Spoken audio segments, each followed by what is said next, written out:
USA ने China के साथ एक फुल फ्लेजेड वॉर की तैयारी शुरू कर दी है और अपने अलाइज से ये पूछा है कि इस वॉर में उनका रोल क्या होगा। अगर चाइना ताइवान पर अटैक करता है, जो कि करेगा ही, तो उस समय जापान और ऑस्ट्रेलिया यूएस का कैसे साथ देंगे। ये बात तो तय है कि चाइना ताइवान पर अटैक करेगा, मगर आज, कल या अगले साल ये किसी को नहीं पता। इसीलिए यूएस जानना चाहता है कि कौन कौन इस वॉर में उसके साथ खड़ा है।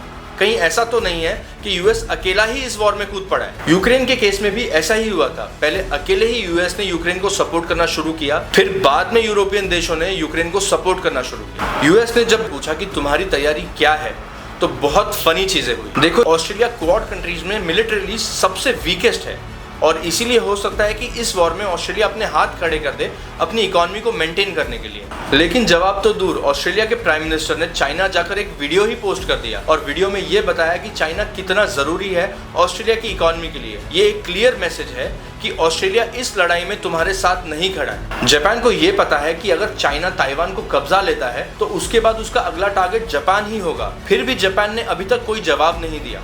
लेकिन जापान के प्राइम मिनिस्टर ने एक स्टेटमेंट दिया जिसका भी टाइमिंग बहुत गड़बड़ है। उन्होंने बोला कि जापान को एक आत्मनिर्भर कंट्री बनना होगा और अपनी डिपेंडेंस को यूएस से खत्म करना होगा।